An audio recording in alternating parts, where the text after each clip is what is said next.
Hello, lovelies.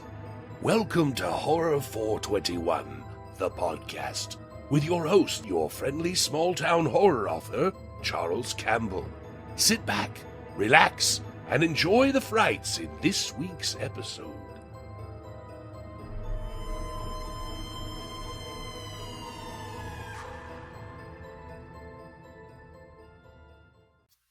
Hello, everyone. Welcome to Horror 421, the podcast. I am your host, small-town horror author Charles Campbell, and today I have a special returning guest. The man has been quite busy as of late.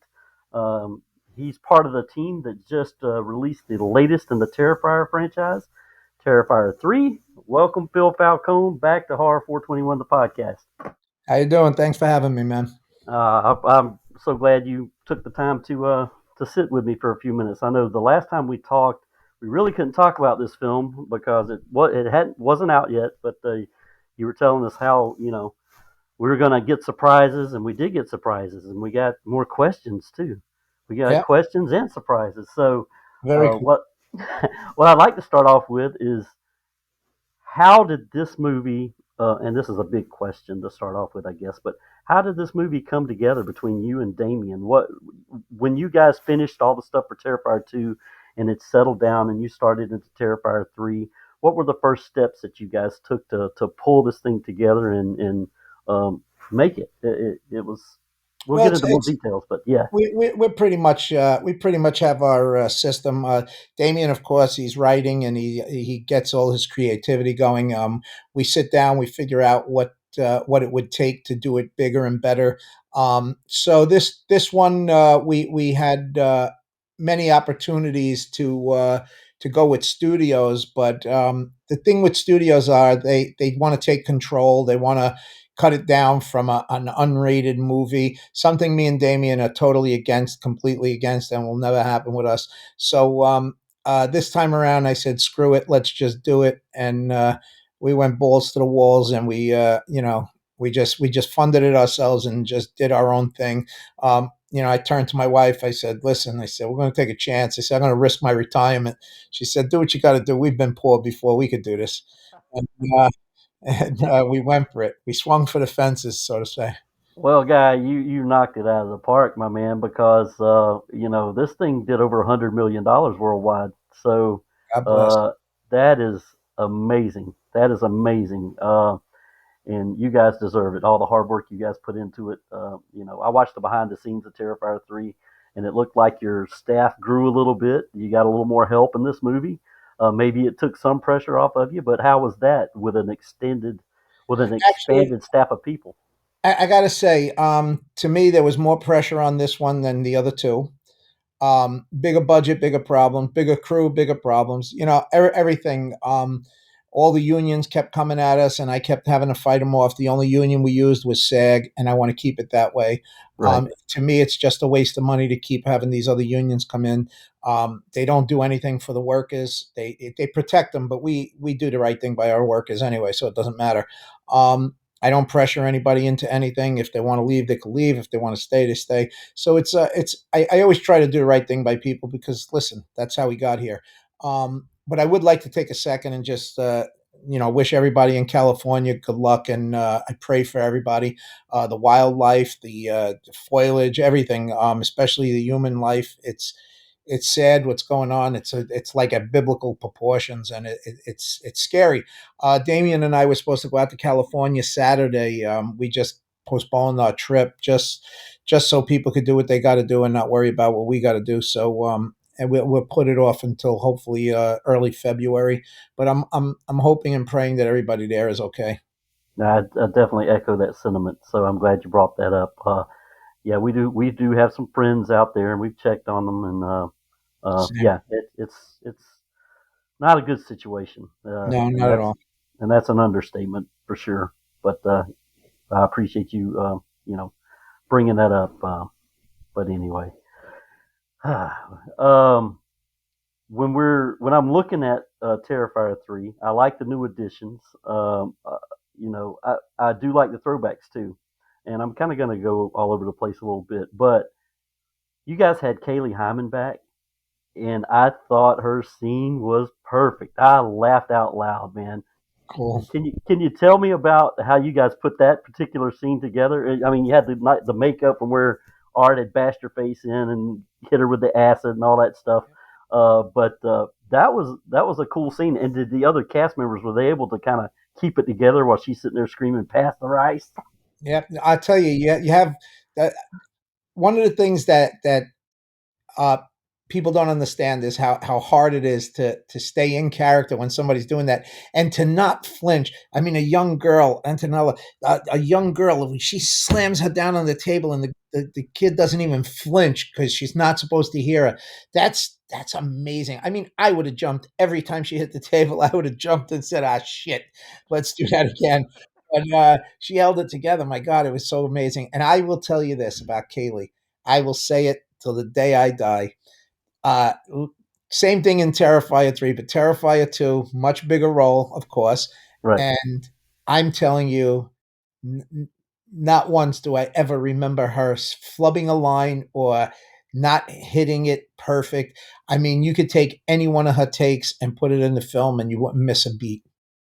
Yeah, she's amazing. I loved her in Terrifier 2, and I loved her. It was a little more than a cameo, but not quite a starring role. But she did a great job in the little Oh, little God. screen time she had. I was like, oh, they brought her back, and then in the setting that she did, I was like, oh, this is amazing. And she's Um, a great kid, too. She's got great personality. It's amazing. Amazing. well, she's got a fan in me. Maybe I can get her on the podcast one day. But I think she's going to do great things. Now, you spoke of someone just a second ago that I wanted to talk about. I'm going to talk about some of the new cast members. Is Antonella Rose? She played Gabby, and I thought you guys, found a gem in her. She did an excellent job in that role. Tell me a little background about Antonella and how you guys got her into the film. Okay, so we used a casting director this time, Matt Maisto, and he did a great job. What he would do is bring us, he would cast a bunch of people for the role. He would pick like maybe 10, 15 people that he really liked. He'd send them my and Damien's way, and Damien and I would go through it. Sometimes we agreed on people, sometimes we didn't. Um, but I always say, Damien, you got creative control. You do what you got to do. These are my opinions and whatnot. Antonella was one of the ones that was. I mean, there was a couple of good kids, but Antonella Rose stood out. Yeah, yeah. Plus, she had the look. She had the look that family look. She did. She did. I bought it hook, line, and sinker. And there are, some spoilers in this discussion. I know a lot of the people who listen to this podcast have already seen Terrifier 3, but if you haven't, stop now, go watch it, and then you can come back and finish it. But I meant to start the podcast with that. I'm a little rusty. It's season 4, and you're going to be the first episode, so Oh, uh, well, there we go. I'm off my game a little bit today. Another the opening scene, where we have the family asleep. Christmas, the little girl gets up, thinks she's going to go downstairs and surprise Santa Claus. That was a great way to open the movie. Can you tell me a little bit about, how you guys put that scene together, and specifically, what your input was to bring that to the screen, because that built tension, and people thought that little girl was going to get away. I thought the little girl was going to get away, but Well, I think that scene, again, Damien creates the scene. Putting it together is another thing. Like we had stunt coordinators and whatnot. There was some things that I made sure even with the stunt coordinator, I was like, no, we're going to do it this way. But I will tell you again, like Kaylee, Chrissy Fox, the mom, she was amazing. I mean, she pulled that thing off, that the hair on your neck stands. She did a great job. And one of the things that Damien and I were worried about was, having young kids, and we tried to do it as tastefully as possible. right. But I think one of the coolest things is an off-screen kill where all you do is hear it, and you say, "Oh God, Oh yeah, that that it's pretty cool." that's exactly what I did. And I had Chrissy Fox's name written down here. I was going to bring her up too, because I thought she Oh, did a amazing talent! stellar job at the beginning of that film. Yeah. And you talk about the kids, back in All Hallows Eve, when you had the OG art. we built up to that kind of scene at the very end of that film. I don't know if you remember that, but they had the whole babysitting vibe, and then at the end, the kids were being murdered upstairs. It was also off screen, but when the woman opened the door, it was the same kind of thing. I was like, that's what it threw back to me when I saw it. I was like, oh my god, this is like All Hallows Eve all over again. And There so, you go. yeah, Yeah, so the but end of the movie. Chrissy Fox was amazing talent. What an amazing talent, really. And then again, dynamite person. We've been lucky. We really have. She's an amazing talent. She's a great person. Got along with her. I just spoke to her the other day, making sure she was okay. I was checking in on them. They were okay. So, God bless. So, from your perspective, the progression from Terrifier 1, 2, and 3, I know you faced different challenges with each movie, and you talked about some of those just a second ago for Terrifier 3 with the unions and whatnot. But what are some of the things you can contrast and compare between Terrifier 2 and Terrifier 3 that were maybe more difficult or maybe easier to navigate for you? Because you play a big part in putting this thing together. I could tell you this: Terrifier one, very a lot of struggles. Damien and I did every special effects there. We built it. We had God, I think we had like 6 people as our crew. George Stuber, Damien and I, and that was like the brunt of it. With Terrifier 2, we built it up. We brought in some of the kids that I had met. The Fuzz on the Lens boys as my team. Olga, who does the set dressing and everything, so she's amazing. But it was still me and Damien alone that did all the special effects, and those are the things I liked. And building sets, me, George, Steve, we would run out to my barn upstate and build the sets. Um, the hardest thing for me was I had just had open heart surgery like 2 months before we started, so I was running at half speed, even though my wife was pissed because I was working even with my stitches. But I didn't stop. We wanted to get it done, and to me, that was my most enjoyable film. Um, we had a small crew. It was fun. The cast was fun. We did a lot of things for very little. So the challenges were very long shoot, very long days. It was grueling. There was no heat in the barn. Those were the challenges we had there. Low budget, small crew, long hours, miserable conditions. But you see what's on the screen Oh yeah, with a lot of money. I got to be honest, this one was probably my hardest one. I had to keep things together behind the scenes more than on the scene. I didn't get to do much special effects on this one. I would walk by the special effects team every day and say, if you need me, I'm here. If you need me, I'm here. And once in a while, they say, come on, Phil. Probably didn't want to hear me no more. Get over here, do something. So, I got to play a little bit. I got to build a couple of things. But we had such a big crew, and keeping it together with a crew is a little harder. And when you're getting attacked at every corner by unions and stuff, it was just getting monotonous. I was so fed up with SAG, so fed up with IATSE, and we didn't use them, but they just kept coming at us. And I was like, I'm just tired of all this. I made an announcement. You just want to leave, leave. I don't care, but we're not going union. That's it. yeah. Oh well, good for you. Good for you. We did take on a huge one of the things that hurt me the most was we took on a huge company to do the special effects to take it off of Damien's shoulders. And Tinsley transfers, Christian Tinsley in California. He took on the brunt of the special effects, and he had his team on our set. And it, great people, good workers, but it took away from me. So these are the things that I got into it for. So exactly. I ended Your up going back enjoyment. into business mode mostly, and I don't like business mode. Well, one of the things I noticed in the behind the scenes feature on the DVD was when someone had David in the makeup chair, and Damien walked by and he pointed. He said, "I used to do that." Yeah, yeah. So yeah, yeah. I guess you're right. But like the old song is, "More money, more problems," right? Oh, without a doubt. Oh my God, without a doubt. And it just never stopped.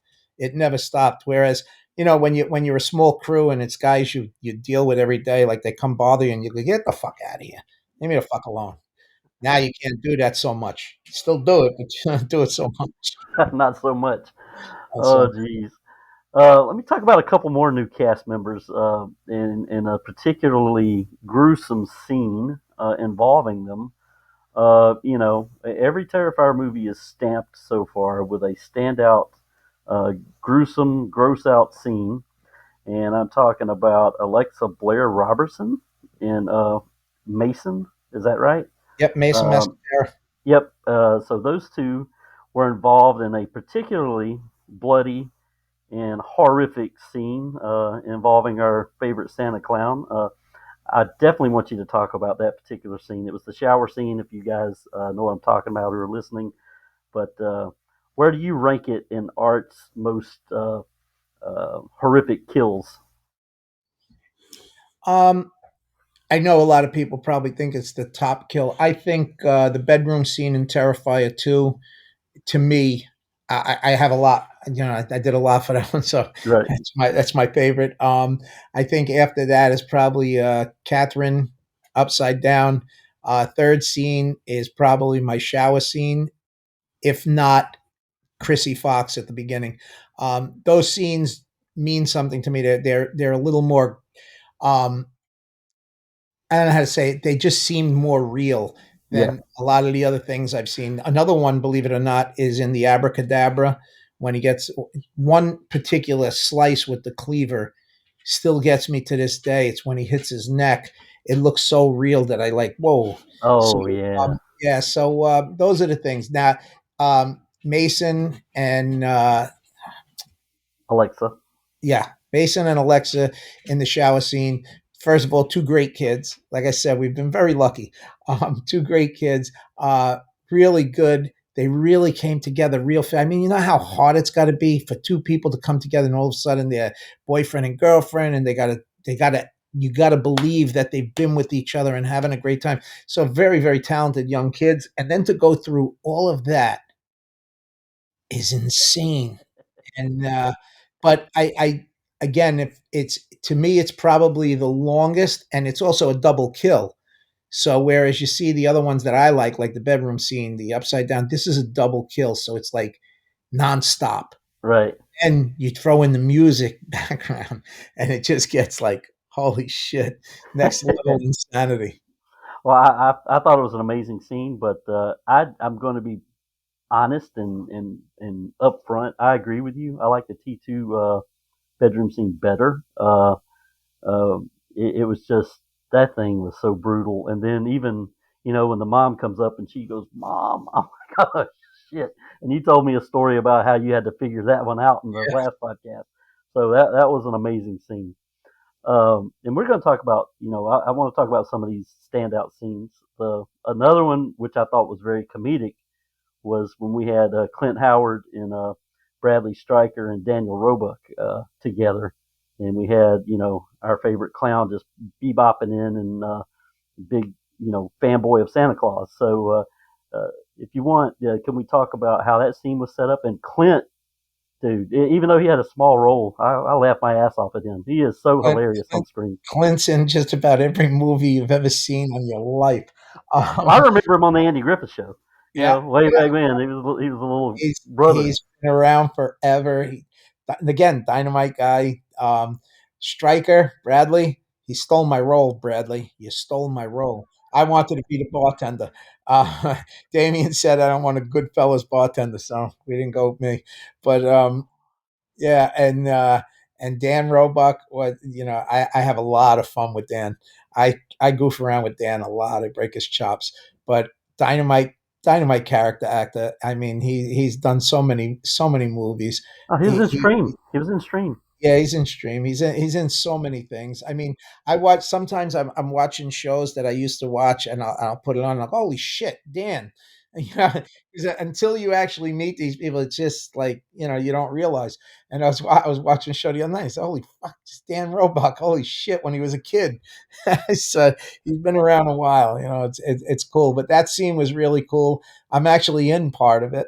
You just never know. Dan Oh, wasn't well, there. We needed to fill in with a stomach, somebody that had a stomach like Dan's. So my stomach made the movie. Well, that was a pretty grotesque scene too. With the what was it? He used hydrogen. Was it hydrogen peroxide? Is that what it was? Um, You got their what do you call it? I'm a little off today, but what is it called? is it It's not?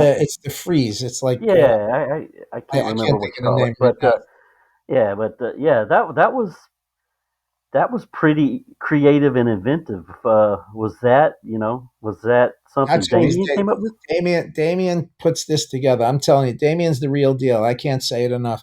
Damien, he'll bounce things off you, but he's got his shit together. Let's put it that way. I mean, he's gonna put it this way. During Terrifier, after Terrifier, whatever it is, Damien's the real deal. He's gonna make his mark in whether it be Hollywood or independent films for the rest of his life. He'll probably do both. But Damien's got a talent. He's a very very talented young man. Yeah, well, it comes through on the screen too, for sure. I mean, he knows what he's doing. So big shout out to Damien, and I'm glad he's got a friend in you, a good right hand man to help him on his Thank journey, because you're doing a fantastic job with this franchise. But you've dipped your toes into other areas, and I'll segue into Stream just a little bit. I might come back to Terrifier 3 in just a second, but I do want to shout out uh, the movie Stream, and it was done by the guys you keep talking about, Fuzz on the Lens, um, and Michael Levy. I've communicated a little bit with him on Instagram. you. Could I But could tell I me, could go I could ahead. I stop before we go on to Stream? I just want to throw out there. I mentioned Olga. I mentioned the Fuzz guys. Um, One of the unsung heroes, because I mean we were still working on this film 2 days before it went into theaters, and we would have never in a million years finished this movie the way it was done without Jason Milstein, our post production supervisor, who did just about everything. He handled just about everything. I mean, if you ever need a go to guy, it's Jason Milstein. Well, shout out to Jason. Shout out to Jason for sure. Um, And I do want to come back to Terrifier 3 in just a minute, but I want to make sure we get that shout out to Michael, Yes, because he's heavily involved in the Terrifier franchise as well. Um, I believe he's done work with you guys. Because is he part of Fuzz on the Lens? Is he part yes. of that group? Okay. Mike Levy, he was our assistant director along with Jamie Root. We had both of them handling the AD. Mike's a great guy. He's great with the crew. He's great. He's always talking with Damien, so he's a good guy. He's also a director for Fuzz on the Lens. He directed Stream. Um, Steve Delasala is the DP for Stream. Jason Levy is one of the actors and a producer on Stream. Damien did a lot of the special effects for Stream. I think most of them. I did a couple of little things, but one of them gets a lot of mention, which I'm glad about. They look familiar. They look familiar. They look familiar. The Yeah. special effects for sure. So yeah, Damien started getting busy, and they came over to me and they said, "Phil, could you help us out?" And I said, "I'm no Damien." They said, "That's okay." So I did a couple of effects for them. I closed out the movie with the effects. I did a couple of little things, helped them with some other stuff. But this is a Fuzz on the Lens movie. They put it all together. I I wasn't there through a lot of the shoot. I was there for a few weeks in Yeah. Gettysburg, and then some days in Gettysburg are very fuzzy, thanks to Walker. This guy Johnny Walker got involved. Nice. Well, guys, if you haven't seen Stream, I saw it in a theater upon Phil's recommendation on the last podcast. Great movie, and it has some freaking star power. You got an ensemble cast in this thing. I mean, they pulled together some of the legends in horror. I mean, we have Dee Wallace, we have Danielle Harris, Jeffrey Combs was freaking amazing. Jeffrey Uh, Combs rocked it. He yeah, really he did. He did. We had our favorite guy from Art the Clown as player two, David Howard Thornton. We had Daniel Roebuck. We talked about him a little while ago. he was a pisser in there. Yeah, Felissa Rose. I mean, she was in Terrifier 2 and she was in Stream. Or rest in peace, Tony Todd. Tony was in the movie. And how you guys got Tim Curry, I don't know. If you have any insight to that, let me know. Uh, But I thought that Mike was a Mike Levy, if you ever have if you haven't ever have an impossible task to do and you say, I can't get this done, just talk to Mike Levy. He'll figure something out. He'll get there. I think he annoyed the shit out of Curry for a while going to cons, and I guess he got in good with him, and he ended up doing the right thing, and they both did the right thing. Curry did it, and Mike got to do it with him, so that was pretty cool. And don't forget the main character in that movie. Well, we have Charles Powell. He was the dad. Oh man, Yeah. Oh yeah, I've got the list here, and he was yeah, he was the hero of the film for yeah. sure. Yep. Now Uh, I had never seen him in anything, and when I got to see him and work with him on stream, the little bit that I did, I said, "Wow, this guy's pretty good." And then I was watching this show. I was watching a western, believe it or not, and all of a sudden, a younger version of him just comes on the screen. I was like, "Holy shit!" I said, "Holy shit!" I'm watching this. I took a picture of it. I sent it to him. I said, "Look at this." He goes, "Yeah, yeah, yeah." That was a while ago. I said, "Yeah, holy shit." But yeah, it's yeah, cool when you see these talented. character actors because it brings back memories. Because I know I've seen him somewhere before, but Yeah, you can't pin where, but I've seen him somewhere on some yeah. TV show, some movie. Uh, Had a great young actress on there, Sydney Malika, that played the sister, and I don't know if I'm pronouncing her last name right. I, I don't think I was. I don't remember if I was ever on set with her, to be honest. Yeah, well, she did a great job as well. Yeah, yeah. And you had another con regular, Bill Mosley. I see him all the time at Days of the Bill Dead. Mosley, Dynamite guy. I've chatted with Bill a couple times at a couple of Days of the Dead cons. And we have our favorite Art Crispy's kid, Wesley. He was in there, and he did a fantastic job. Yep, He Wesley had an extended role. Yep, Um, pretty good role. He yep. did good. He did good. Proud of him. So Great that's our memory there. that's our shout out to Stream. You guys go check it out. It's on demand. I don't know if the DVD's out yet or not. Maybe it is. I'll have to go take a look at that. But I bought it on Fandango and Okay, watched it again last night and saw it cool. when it premiered at the theater. And if I see it on physical media, I'll pick it up there. I'm a big physical media guy. I Same think here. you are. Yeah. When your internet goes out, you can always pop in a DVD, right? Matter of fact, I just found out. I've been trying to get F Troop forever, and my friend Steve Conker, he heard me bitching about it, and he goes and he gets it for me because I said, "No, I'm not renting it for $4." I said, "I'm not rent. I refuse to rent a 50-year-old TV show for $4, cheap bastard." I said. I said, I'll find it. I'll find it. He bought me the whole series. He goes, "Here, you cheap bastard." Nice.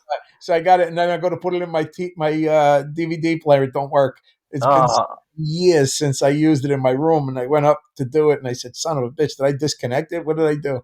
So my son's coming to see if he can mess with it.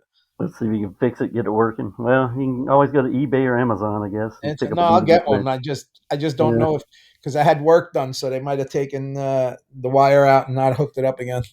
Yeah, I've got a couple DVD players. I don't even know if they sell them in stores anymore. Everything Everything's streaming digital. it irritates me. I Uh, like the it physical. doesn't matter. I have DVD players downstairs. I have VHS downstairs. Exactly. Well, I want to go back to Terrifier 3 just a little bit more before we end the show today. But I want to talk about Lauren. She is doing such a great job, man, and I'm excited to see her in other things. How was it with you guys to get back together with Lauren and Elliot? Did it fit like a glove as soon as you guys were on set? Well, Elliot, I'm friends with the whole family, so it's easy with Elliot. With Lauren, she's very busy. I mean, she's very talented. Not that Elliot's not. She's a very talented actress. She's hitting her stride. She really does an amazing job. She gets into character so fast. It's really enjoyable to watch because like where some people, they got to walk off on the side and get. She's like got this character down pat. I never saw somebody ask so many questions about a character like that was on Terrifier too. Hmm. She was in Damien's head. Damien was. They were face to face talking. She would delve deep into what the character was all about. So I think for her to be Sienna, and I'm not saying it's easy for anybody, but for her, I think it's like her putting on a coat. She Hmm. knows it fits. She knows the character inside and out. She gets in there and she's Sienna. It's not like she's Lauren LaVera anymore. She's Sienna. Right. So and then when she comes out of character, she's Lauren again. But she's really. I mean, you can't ask for somebody better than that. Somebody that fits the role, knows the person that she's playing so intimately, and knows what she's about, and she does most of her own stunts, which is, I mean, beautiful woman, does her own stunts, good act. I mean, what else you want? Yeah. Yeah. Okay, what else could you ask for? Jeez, But she as a she's a producer, you pray for things like this. yeah, she's a total package. And what I found really interesting about it is the dynamic between the films T2 and Terrifier 3. This is 5 years later, and she's still her character's still dealing with that trauma, and Jonathan is really trying to get past the trauma and kind of in my brain watching the movie, and a lot of people think, oh, this is just a slasher, but it does have a story and it does have some good emotional build, if that makes sense. Oh, of course. And When we did Terrifier, one of the things I told Damien was, I said this thing could have had black leader, and you could have said, come back in 5 minutes. Oh, it's going to kill somebody again. Go get popcorn. Go to the bathroom. Do what you got to do. And when he wrote Terrifier 2, because I told him, I said, we need story. So he wrote Terrifier 2, and I said, I love this script. And then I got nervous because I said, Terrified really good. Terrified 2 I didn't like the script of Terrified 1. I was like, holy shit. I hope, I hope I didn't ruin anything here. But I like story.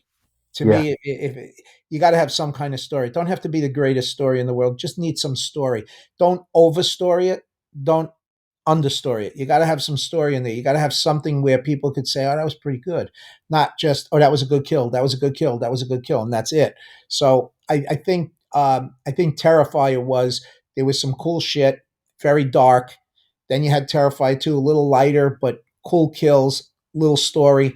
Terrifier 3, bigger story, bigger kills, if you want to call them bigger kills, more blood, more everything, and but on a much grander scale. It was almost like when we were filming it, I was looking at some of the clips and I was going like, and I turned to Damien and I said, Damien, I'm not even shitting you. I said, but I would put this up against Hollywood films. It's that good. And that's my look at it was we the production value is there, and a lot of that has to do with Olga.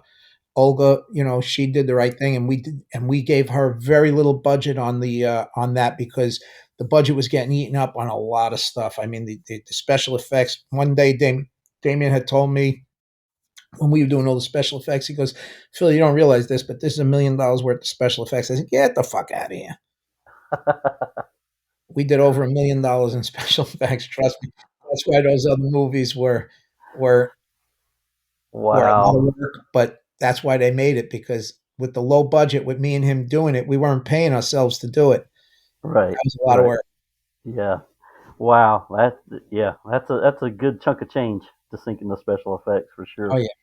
Uh, but the way Lauren captured Sienna, and 5 years later, the thing that sticks in my brain is she went to a mental facility, but she knows in her brain that she's right. She knows she's right.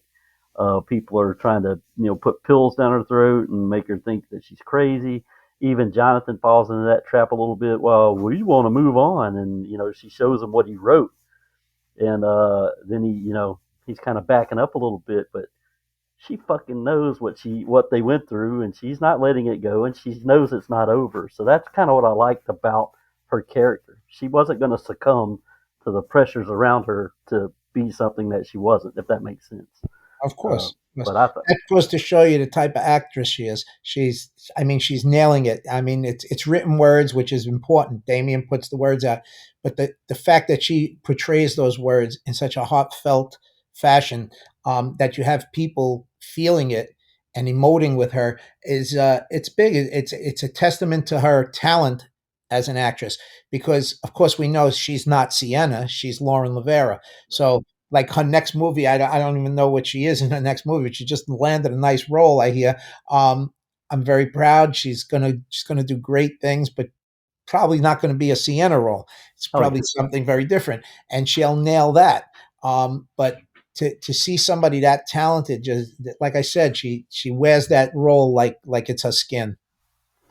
Well, I'm going to jump toward the end of the film, and I want to talk about your involvement near the end of the movie too, and then we'll close out the podcast. But we get a batshit crazy ending. We get kind of a cliffhanger. No, not kind of a cliffhanger. We actually get a cliffhanger. Where Gabby's kind of sucked into the pit of wherever she sucked into. Uh, does Damien share with you, some of the, and I'm not asking you to do any spoilers, and I'm not going to put you on the spot that way, but has Damien shared with you any of his vision for Terrifier 4 and how he wants to wrap this thing up? Or are you just as in the dark as we are? I'm almost in as much darkness as you guys. Um, we do talk about things, nothing elaborate. I don't want to influence him in any way. I wait until he's got a draft made. I'll go over it with him. I'll see. I never try to change anything, but he'll like I tend to be that guy that, and he'll say I hate everything. It's not true, but I'll say this is good. But if you're going to change something, I would change this. I just give my input onto what things I think would be cool, would be changed. I've thrown some ideas at him. He'll tell you like Christmas was something we were talking about when I was driving up, and I brought up Christmas, and he goes, "Oh, that's a good idea," and then we did a Christmas. So Terrifier 4, we talk about things, but nothing heavy. Plus, to be honest, we really haven't had time Yeah. because, like I said, 2 days before we released, we were still working on it. So the smoke is finally clearing. So we're starting to discuss things now, starting to get into things. He's got ideas. He's got the arc that he wants. Now it's a matter of, is this arc going to be in one film or two? Um, Oh. I'd like it to be one film, and then see where we go from there. Like you do a complete arc, you could go another. You could do so many things. One of the persons that I would like to talk about that I don't think we hit on was Vicky. Okay. Yeah. Yeah. Sweetie. We Victoria. didn't hit on her. Let me tell you something. She did she broke my chops on the set. I wanted to kill her, but I tell you, she was fantastic. And to be in that makeup, oh my God, all day. She was in that makeup longer than anybody. It was brutal. And that was makeup head to toe. So it was rough, but Sam did an amazing job. She's a gutsy character. She did a fantastic job. Can't knock her. Yeah, she's been in every film too. Yeah. So that is pretty cool. And I did have a note here to bring her up. So thank you for doing it. I appreciate that. Her scenes were amazing too. I mean, when she was awakened in that building, and I don't know exactly what that building was. I think it maybe showed it in the movie, Yeah, but it was nothing. It was just it's an abandoned building. yeah, and she was awakened by the was it a pest control crew or something? Mhm. Um, yeah, and that scene with the freaking glass from the mirror that yeah, oh, I don't want to get too. I mean, I know it's a horror pocket, but that shit was crazy. I was like, what the hell? Yeah. So I'm glad you brought her up. She did a super job. Yeah. But yeah, she's got to be a trooper to wear that shit for hours on end. That's a lot of stuff. Um, and before we, kind of talk about what I want to talk about at the very end of the film, because you made me laugh for sure. Um, the dynamic between David and Lauren, especially when she's tied up to that chair and he keeps popping her in the That's hilarious. head. Tell me about that. How did that go on set, and I, how many I, times did you have to cut from laughter? Because I've I, been laughing my ass off. I'll be honest with you. I didn't see it happen. I I didn't see it happen. Again, I was outside. Believe it or not, I was outside. I was playing frisbee. Was that ad libbed, or was that in the script where he slaps her I, upside the head? I believe Dave did that. I don't know 100%. I would think it was Dave, but it could be something with Damien because Damien tells him a lot of things like, do something stupid, like doing smack or something. But that to me cracks me up. When I saw that, I said, "Holy shit, that was funny as all hell. That was cool." Yeah, it's one of my Oh, that was one of my favorite things because it just takes you out of it for that second, and it just gives you a whole new like I don't know, and then you go right back into the chaos. But it was really cool when he did it. Oh my God, when he's doing it, and this is weird. This is a weird feeling. I'm like, it's like he's popping his little sister upside the head. I'm like, come on, man. Oh, anyway, it took me out of it too, but in a good way. I was like, Yeah, yeah, same thing here. Same thing here. That was all fun. right. Uh, I do want to thank you for coming on, and you will be the first guest of season 4 of Horror 421, the podcast. But before we get off the show today, the ending scene when Art comes and catches the bus, and there's a lady there reading a novel called The Night Circle, which I believe refers back to All Hallows Eve. Hmm. And you're sitting there and you're driving the bus, and you look up and you tell her, I'm more of a rom com guy. I laughed at that. I was like, yeah. So, what's your favorite rom com movie, Phil? There's a couple, just so you know, because that's not even a joke. Uh, 10 Things I Hate About You, How to Lose a Guy in 10 Days. You got What a Woman Wants. I could name a bunch of them.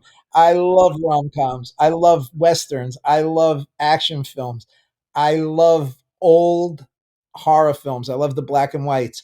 I love Jaws. I love a wide variety of films. I think my I've become a fan of slashers because I'm playing with it, but I was never a slasher person. right. I was never into slashers. Damien's turning me around to that. But yeah, but I've been in all three movies. Oh, yeah. Yeah. That's weird. That's it's me and Victoria. Well, when we talked in the last podcast, I brought up I watched behind the scenes of all of them, and you even got to stand in for Art when you drove that truck Oh yeah, through the door. So that was funny. yeah. And I We've think, we a lot of back in the day we were allowed to do that. We A lot of us stood in. Mike Levy stood in from. Steve still stands in from. Damien stood in from. I stood in from. A lot of times when he's swinging something, it's somebody else. Yeah, we've had a lot of people standing. That costume, that makeup, it's brutal in the heat. So you take turns. You give somebody the outfit. They put a sleeve on. They grab the axe. They do whatever. But we try to make it easier on everybody. We try and make everybody you know whoever can handle it at that moment. Like I said, some of these hours are long. oh man. Well, I do appreciate you coming on the show. Before we leave, if you want to, plug anything, put anything out there, I think most of my listening audience knows where to find Terrifier 3, where they can pick it up. But if you want to be more specific and tell people where they can pick stuff up, what we can look out for, share your social media accounts, whatever you want to talk about, I'm going to be quiet. Me with social media, I'm not that great. I think somebody just opened something. It's philfalcone.com. That's showing where my next stuff is without Terrifier. It's blood scent paintball. Um, Again, you got Stream. Check it out. It's streaming right now. And Terrifier 3, of course. I believe the Blu-rays are out. The 4Ks are out. Everything's out. Yeah, there you go. There you go. Love it. It's a lot of cool stuff. We also have I think like a documentary coming out soon. Cool, cool. Yeah, it's become a big thing. It's wild. It's wild. If I turn this camera around and you saw my office right now, you'd get the hell out of here. It's insane. I can't even keep up with it. My wife said, "Get this out." I got so much stuff, so much stuff. And we still got, I mean, we're just starting to put it, we just emptied the storage facilities. We're bringing them to my place to put them away. Um, I got a bunch of stuff at my house. We got to get this out of here. And then we'll gather it up and we'll probably be starting 4. And after that, we'll see what we're going to do with all this stuff. But Nice. I don't get rid of anything until we're done. Yeah. Well, Phil, I do appreciate you coming on, especially with the massive success of Terrifier 3. I know you've been super busy, so I've been trying to control myself, asking you back until I kind of felt it was settling down just a bit. I So appreciate I do appreciate you taking time out. I know you could be resting right now, so I acknowledge that fact. So I appreciate you coming on the show. Um, anytime. Thank you. well, when Terrifier 4 comes back out, I'll definitely be hitting you up again for sure. No Uh, problem. and I am Charles Campbell, your small town horror author. My latest book is called Signature Cut Above. If you're into batshit crazy beauticians, you'll like it. Go to valleyboypublications.com. You'll find links to all my social media there. And you can follow me on Instagram and Facebook and all that fun stuff. And if you like what you're hearing today, click the like button and subscribe to Horror 421, the podcast. Thank you again, Phil Falcone, for joining me. And until next time, you guys take care. Peace.